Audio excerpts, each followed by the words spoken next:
আজকের ভিডিওতে আমরা জানব কিভাবে আপনার হাতে থাকা স্মার্টফোনটি তৈরি করা হয় এবং একটি স্মার্টফোন বানাতে বাস্তবে কতটা খরচ পড়ে।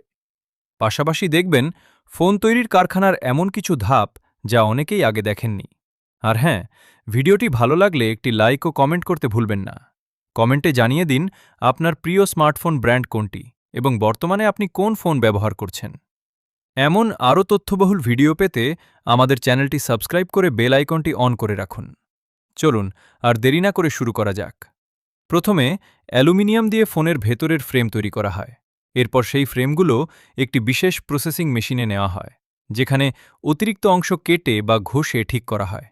তারপর সেগুলো আরেকটি মেশিনে পাঠানো হয়, যেখানে প্রয়োজনীয় গ্রিল ও ছোট ছোট ছিদ্র তৈরি করা হয়। অন্যদিকে কিছু কর্মী ফোনের ডিসপ্লে তৈরির কাজ করেন। সেখানে ডিসপ্লের সঙ্গে বিশেষ ধরনের চিপ ও প্রয়োজনীয় পার্টস সংযুক্ত করা হয়। এরপর আরেকজন কর্মী ডিসপ্লেগুলো মেশিনের মাধ্যমে পরীক্ষা করেন। সবকিছু ঠিক থাকলে ডিসপ্লেগুলো ফোনের বডিতে লাগানোর জন্য প্রস্তুত করা হয়। এরপর কর্মীদের সাহায্যে স্মার্টফোনের বিভিন্ন ছোট ছোট যন্ত্রাংশ একসঙ্গে সংযুক্ত করা হয়। এসব পার্টস আগে থেকেই আলাদাভাবে তৈরি করা থাকে। পরে একে একে সব যন্ত্রাংশ ফোনের বডির মধ্যে বসানো হয়।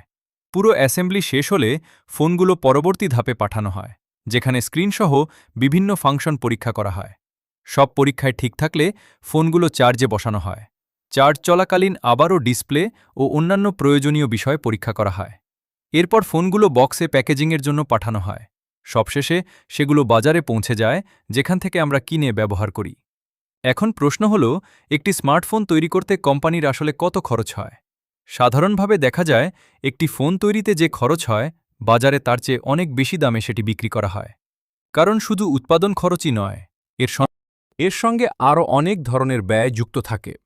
উদাহরণ হিসেবে বলা যায়, ফোন তৈরির পর সেটির প্রচারের জন্য বিজ্ঞাপন তৈরি করা হয়, যার জন্য আলাদা বাজেট থাকে।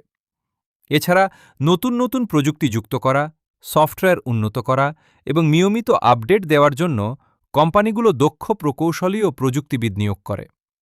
এসব কাজে উল্লেখযোগ্য পরিমাণ অর্থ ব্যয় হয়। এর পাশাপাশি ফোনটি যখন বিভিন্ন দেশে বিক্রির জন্য পাঠানো হয়,